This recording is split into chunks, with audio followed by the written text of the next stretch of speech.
Hello मित्रों, नमस्कार। धीरे धीरे रे मना, धीरे सब कुछ होए, माली सींचे 100 घड़ा, ऋतु आवे फल होए। मेरे मित्रों, मुझे ये लाइन इसलिए कहनी पड़ रही है कि हमने अपने चैनल पे देखा है कि काफ़ी हमारे मित्र जो है वीडियो देखना स्टार्ट किए हैं और थोड़ा सा देख करके वो आगे बढ़ गए हैं। यानी पूरे कंटेंट को उन्होंने देखा नहीं है और उसको देखने का प्रयास नहीं किया है, यूँ बोले तो। मेरे मित्रों, किसी भी चीज़ के शुरुआती दौर को या 10 मिनट की बात ही छोड़ दीजिए, 10 सेकेंड 20 सेकेंड की बात को अगर देख करके पूरे वीडियो का अंदाज़ा, पूरे क्लास का अंदाज़ा नहीं लगाया जा सकता है। आप लोग वीडियो को पूरा देखिए, फिर आपको कंटेंट पसंद आएगा ही आएगा, क्योंकि हमने UGC net, JRF, TGT, PGT assistant professor के लेवल को लेकर के हमने हिंदी क्लासेस को अरेंज करने का प्रयास किया हुआ है। कई बुक्स की समरी को देखा है, कई बुक्स के डेटे को कलेक्ट करके एक जगह पर लाने का प्रयास किया है। चलिए आगे हम बढ़ते हैं। कबीरदास जी को हम पढ़ रहे थे। 2 कक्षाओं में हमने कबीरदास के जीवन, निधन और गुरु शिष्य, उनकी भाषा, कबीर की भाषा के संबंध में विद्वानों के कथन को हम देख चुके हैं और कबीर के बारे में कुछ विद्वानों के कथन है वो भी हम देख चुके हैं। कुछ कथन और बचे हुए हैं, जैसे हजारी प्रसाद द्विवेदी के, राम कुमार वर्मा के और 1-2 विद्वान और हैं जिनको हम देखने का प्रयास करेंगे। तो चलिए शुरू करते हैं।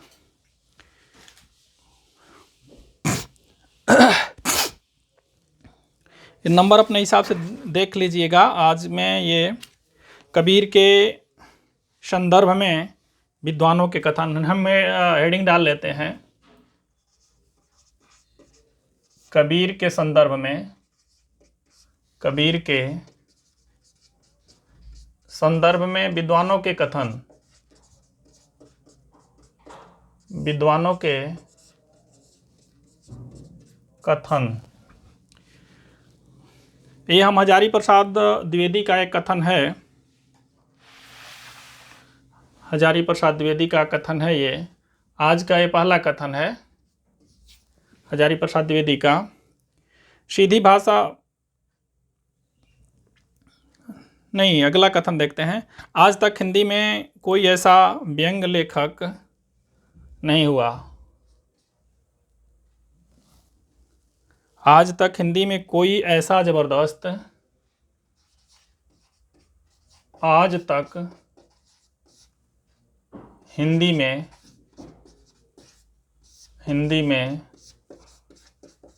ऐसा जबरदस्त व्यंग लेखक नहीं हुआ। ये किनका कथन है? हजारी प्रसाद द्विवेदी।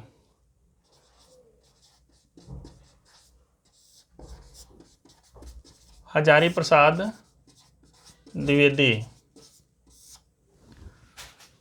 मित्रों, कबीर का पूरा काव्य व्यंग पे ही टिका हुआ है। उन्होंने जो देखा उन्हीं के हिसाब से उन्होंने अपनी बातों को कहा है, उनको सुधारने का प्रयास किया है। इसीलिए उनकी भाषा में व्यंग तो है ही। इसको देख करके हजारी प्रसाद द्विवेदी ने कहा है ऐसा हिंदी में कोई ज़बरदस्त व्यंग लेखक नहीं हुआ।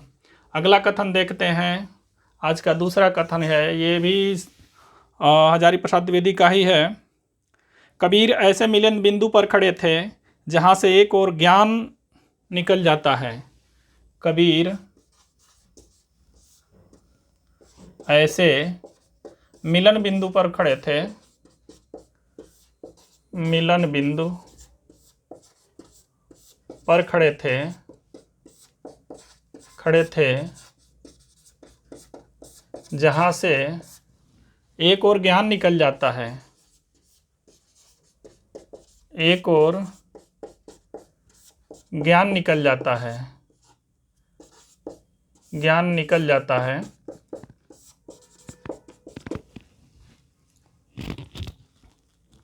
दूसरी ओर अशिक्षा,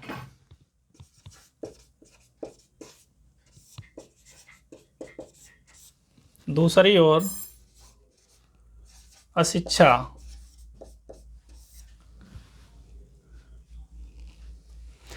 जहाँ एक ओर भक्ति मार्ग निकल जाता है, जहाँ एक ओर भक्ति मार्ग निकल जाता है, भक्ति मार्ग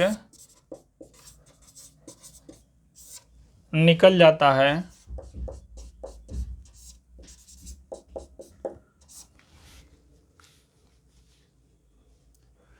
और दूसरी ओर योग मार्ग, और दूसरी ओर योग मार्ग, जहाँ एक ओर निर्गुण भावना निकल जाती है, जहाँ एक ओर निर्गुण भावना निकल जाती है, निर्गुण भावना निकल जाती है,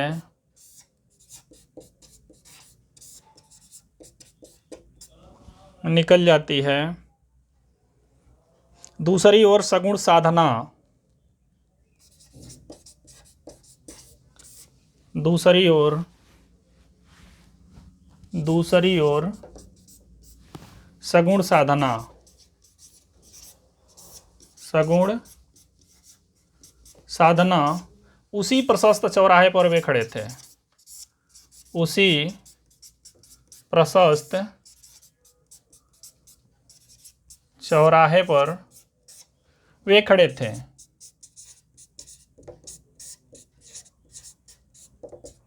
वे खड़े थे। ये हजारी प्रसाद द्विवेदी का कथन है। ये आचार्य हजारी प्रसाद द्विवेदी का कथन है। आचार्य हजारी प्रसाद द्विवेदी, ये हमने शार्ट फॉर्म में लिख दिया, हजारी प्रसाद द्विवेदी का ये कथन है।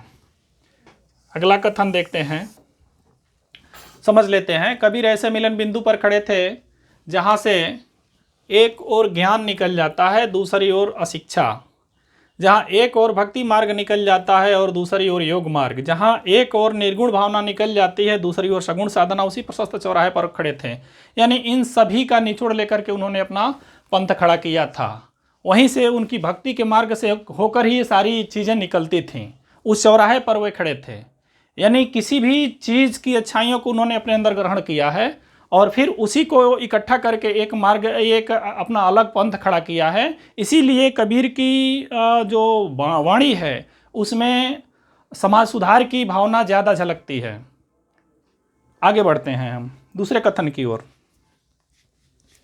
हिंदी साहित्य के 1000 वर्षों के इतिहास में, ये आज का तीसरा कथन है। हिंदी साहित्य के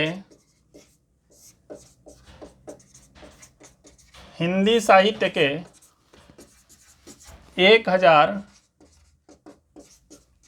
वर्षों के इतिहास में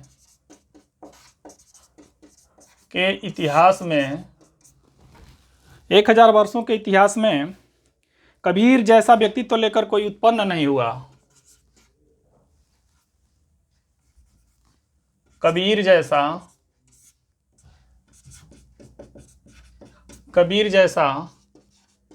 व्यक्तित्व लेकर कोई उत्पन्न नहीं हुआ। कोई उत्पन्न नहीं हुआ।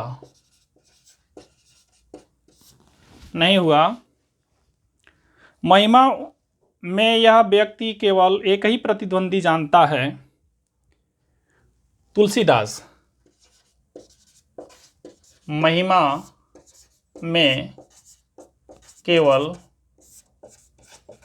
एक ही व्यक्ति जानता है, एक ही व्यक्ति जानता है,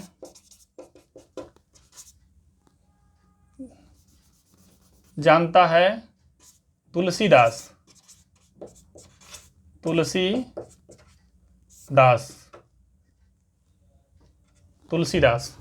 सॉरी,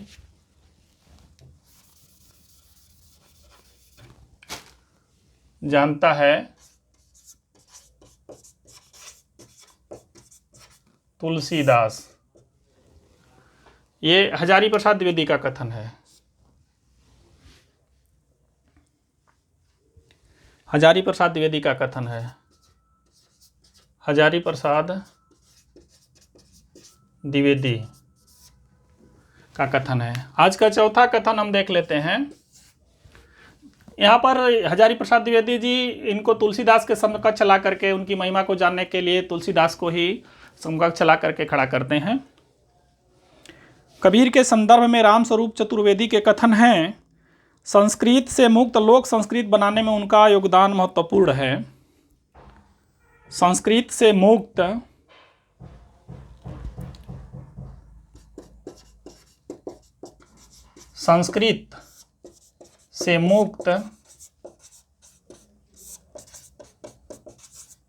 लोक संस्कृत बनाने में,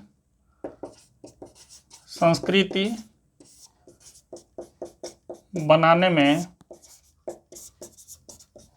उनका योगदान महत्वपूर्ण है।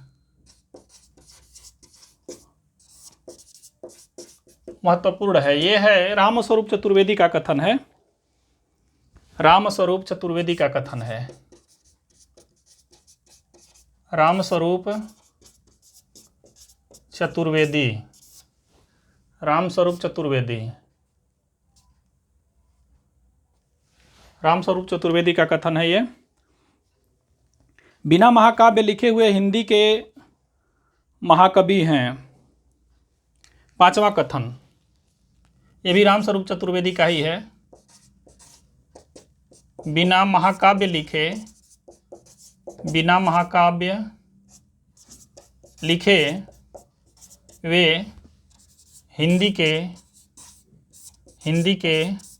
प्रथम महाकवि हैं। लिखे हुए हिंदी के प्रथम महाकवि हैं। रामस्वरूप चतुर्वेदी का एक कथन है। रामस्वरूप चतुर्वेदी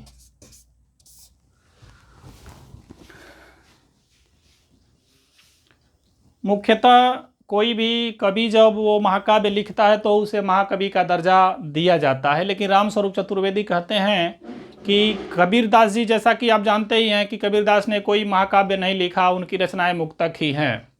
तो रामस्वरूप चतुर्वेदी कहते हैं कि बिना महाकाव्य लिखे वे हिंदी के प्रथम महाकवि हैं, यानी उनको महाकवि मानते हैं। ठीक है, ये इसका आप लोग, अगर आप लोगों ने लिख लिया है तो ठीक है, नहीं तो आप लोग स्क्रीनशॉट लीजिए, आगे नोट बना लीजिएगा, फिर हम आगे बढ़ते हैं।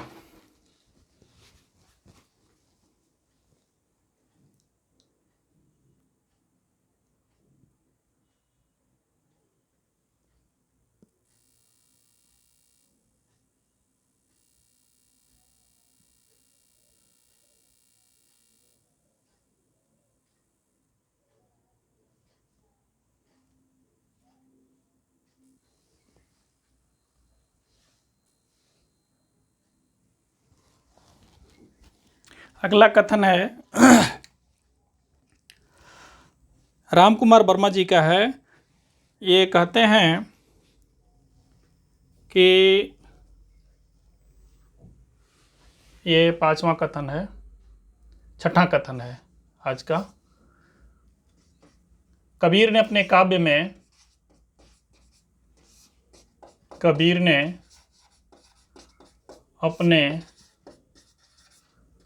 में अद्वैतवाद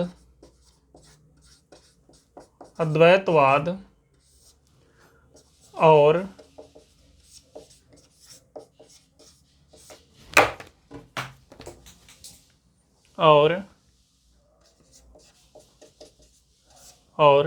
सूफी मत की गंगा यमुना गंगा यमुना बहा दी है। ये है डॉक्टर राम कुमार वर्मा। डॉक्टर राम कुमार वर्मा का कथन है ये। कबीरदास जी ने अपने काव्य में अद्वैतवाद और सूफी मत की गंगा यमुना बहा दी है।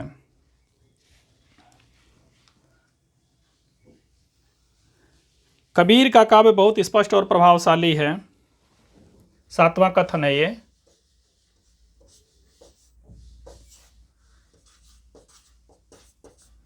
कबीर का काव्य बहुत स्पष्ट और प्रभावशाली है।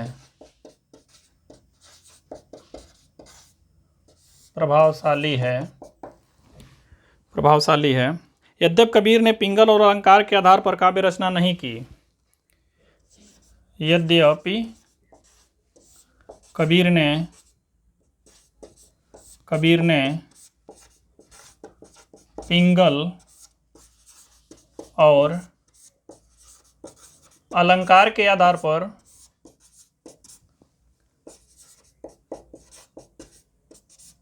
पर काव्य रचना नहीं की। काव्य रचना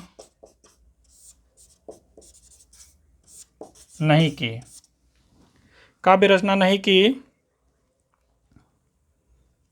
तथापि उनकी काव्यानुभूति इनकी उत्कृष्ट थी। तथापि उनकी काव्यानुभूति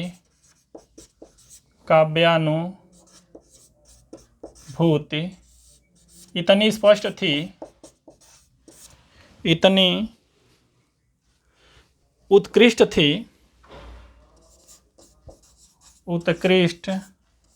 थी कि वे सरलता से महाकवि कहे जा सकते हैं। महाकवि कहे जा सकते हैं। कहे जा सकते हैं। ये कथन किनका है? ये राम कुमार वर्मा के ही कथन है। ये राम कुमार वर्मा। अगला कथन देखते हैं। कबीर ने अपनी कविता में महान संदेश दिया है। ये भी वर्मा जी के ही कथन है। 8वां, कबीर ने अपनी कविता में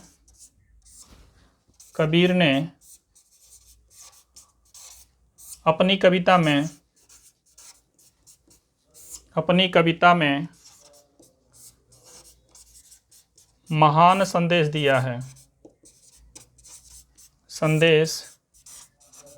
दिया है। डॉक्टर राम कुमार वर्मा। डॉक्टर राम कुमार वर्मा। अगला कथन 9वां देखते हैं। 9वां कथन देखते हैं।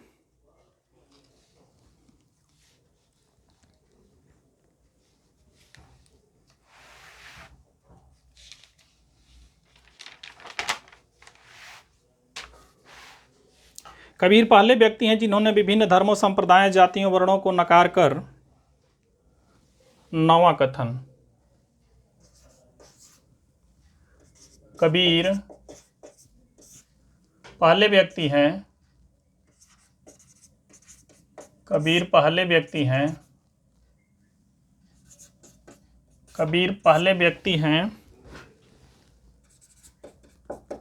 जिन्होंने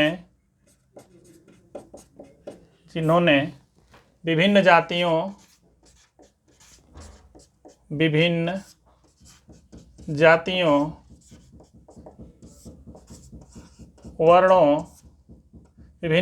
वर्णों, समुदायों को नकार कर ऐसे समाज की स्थापना का प्रयास किया है, ऐसे समाज की स्थापना का प्रयास किया है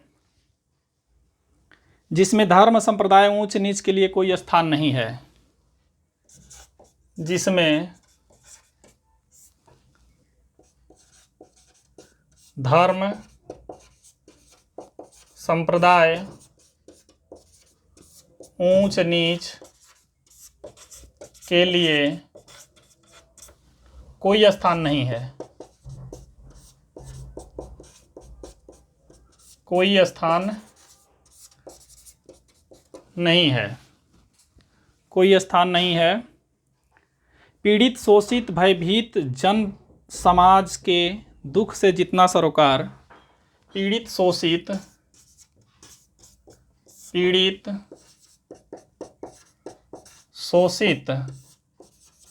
दुखित जन समाज के साथ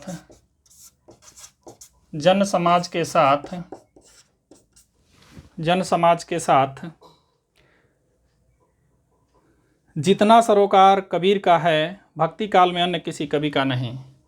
जितना सरोकार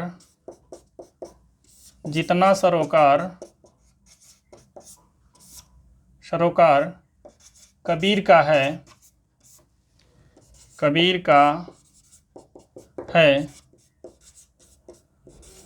भक्ति काल के किसी अन्य कवि का नहीं।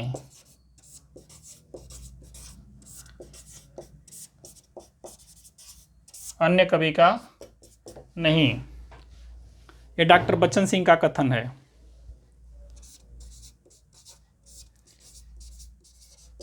डॉक्टर बच्चन सिंह का कथन है ये।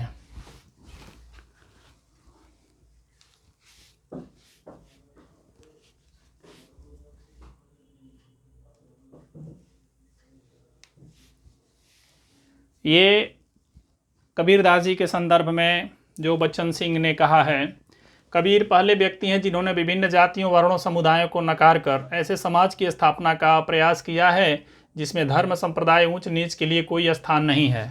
पीड़ित शोषित दुखित जन समाज के साथ जितना सरोकार कबीर का है, भक्ति काल के किसी अन्य कवि का नहीं। डॉक्टर बच्चन सिंह का कथन है, ये बहुत ही महत्वपूर्ण है। कबीरदास जी के बारे में इन्होंने इतनी ही लाइन में कुछ छोड़ा नहीं है, बच्चन सिंह ने सब कुछ कर डाला है। क्योंकि कबीरदास का जो मूल स्वभाव था वो समाज सुधारक का था। भक्त भी थे, लेकिन समाज सुधार के लिए उन्होंने जितने कार्य किए हैं भक्ति काल का कोई अन्य कवि नहीं कर सका है। कबीर की यही विशेषता रही है, जिसकी वजह से आज हमारे सामने आज भी उनकी उक्तियाँ, आज भी उनकी पंक्तियाँ प्रासंगिक हैं। और कबीरदास को लेकर के लोगों के प्रति, चाहे वो हिंदू हो या मुस्लिम हो, लोगों के प्रति जो आस्था है वो किसी अन्य कवि के नहीं, जो जिसका सभी लोग, सभी धर्म के सभी समुदाय के लोग जिनका सम्मान करते हों, वो किसी अन्य कवि का नहीं है भक्तिकालीन कवियों में। इस तरह से आज की क्लास को हम यहाँ पर ड्रॉप करेंगे। अगर अभी तक आप लोगों ने साहित्य सागर ऑनलाइन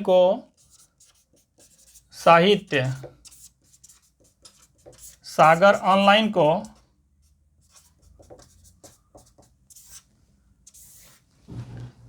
सब्सक्राइब नहीं किया तो प्लीज़ सब्सक्राइब कर लीजिएगा। इसमें सूर तुलसी जायसी पूरे हो चुके हैं। ये कबीरदास के ऊपर तीसरी क्लास है हमारी, 2 क्लास और होगी तो कबीरदास जी हमारे पूरे हो जाएंगे। चाहे यूजीसी नेट का एग्ज़ाम हो, चाहे टीजीटी पीजीटी का हो, असिस्टेंट प्रोफेसर का हो, सभी के लिए एक कक्षाएँ बहुत ही महत्वपूर्ण हैं। और यहाँ से क्वेश्चन बाहर जाने के चांसेस नहीं के बराबर हैं। इसीलिए आप लोग एक नोट्स बनाइए और बारीकी से इसको अगर देख लेते हैं तो किसी भी मटेरियल की, किसी भी चीज़ की आपको आवश्यकता नहीं पड़ेगी। इसी के साथ इस क्लास को हम विराम देते हैं। धन्यवाद।